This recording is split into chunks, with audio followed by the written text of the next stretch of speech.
Assalamualaikum warahmatullahi wabarakatuh.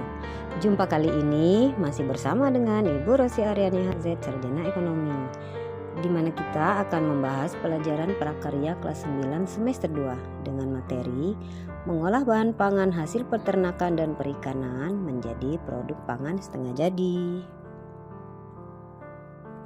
Untuk tujuan pelajaran kita kali ini terbagi menjadi dua. Yang pertama, mengelompokkan jenis bahan dasar dari peternakan dan hasil perikanan dengan benar. Yang kedua, mengidentifikasi jenis bahan dasar dan bahan bantu untuk pengolahan bahan setengah jadi dengan terperinci. Mengidentifikasi produk makanan dari bahan pangan hasil peternakan dan perikanan. Baiklah, untuk materi yang pertama adalah pengertian bahan pangan setengah jadi.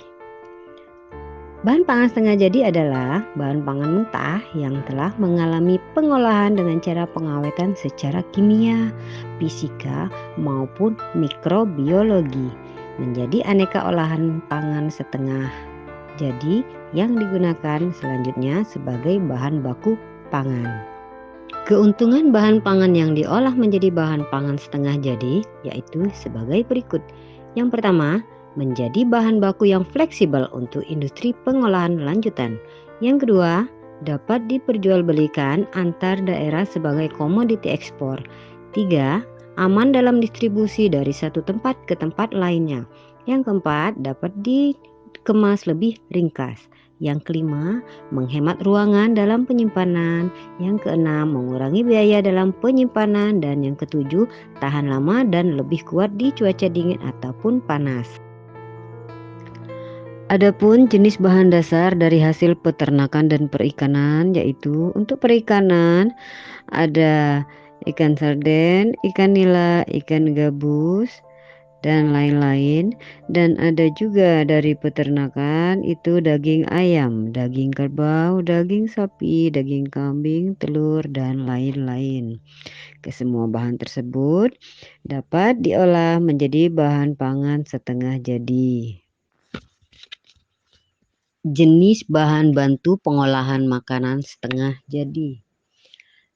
Selain bahan dasar, ada juga bahan bantu yaitu bumbu yang berfungsi untuk menambah cita rasa dan dapat menghasilkan cita rasa yang berbeda-beda tergantung dari kombinasi dan komposisi tertentu pada pengolahan pangan tersebut. Berikut ini beberapa jenis rempah dan bumbu yang dapat digunakan dalam mengolah bahan pangan. Di antaranya adalah bawang merah, bawang putih, cabai, jahe, lengkuas, kencur. Selanjutnya untuk bahan bantu pengolahan ada kunyit, jinten, kayu manis, pala, lada atau merica, bunga lawang, kapulaga, dan ketumbar.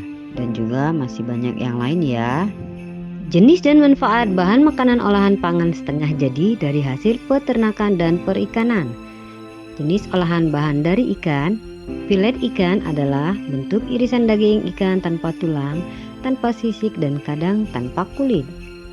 Nugget ikan merupakan pengolahan hasil perikanan berupa campuran daging ikan halus dengan tepung tapioka dan bumbu-bumbu berbentuk lempeng atau 4 persegi panjang yang dilapisi tepung roti atau panir. Bakso ikan berbentuk bulatan kecil seperti kelereng, sama seperti bakso daging yang diolah dalam bentuk direbus atau digoreng. Pempek ikan diolah dalam berbagai macam bentuk direbus, digoreng atau dipanggang dengan campuran bahan dicampur dengan tapioka dan bumbu-bumbu lainnya. Jenis olahan pangan setengah jadi dari bahan daging. Ada kornet, adalah seperti bentuk adonan berbumbu. Produk ini tersedia dalam kemasan kaleng atau saset. Dendeng adalah bentuk daging yang berbentuk pipih, tipis, kering yang diawetkan dengan cara pengeringan. Filet ayam adalah bentuk irisan daging ayam tanpa tulang dan kulit. Untuk selanjutnya, telur asin adalah masakan yang berbahan dasar telur dengan cara diawetkan melalui cara diasinkan atau diberikan garam berlebih untuk menonaktifkan enzim perembak. Kemudian bakso yaitu berbentuk bulatan kecil seperti kelereng, bulat pipi, bulat besar ataupun lonjong, tergantung dengan selera konsumen. Nugget sama dengan nugget ikan, nugget daging juga merupakan pengolahan hasil perikanan yang berupa campuran daging halus dengan tepung tapioka dan bumbu-bumbu berbentuk lempeng atau 4 persegi panjang yang dilapisi dengan tepung roti atau tepung panir. Untuk pengolahan bahan setengah jadi ini ya masih bisa diolah untuk selanjutnya menjadi makanan siap saji. Demikianlah materi prakarya kita untuk part 1. Sampai jumpa pada pertemuan materi berikutnya.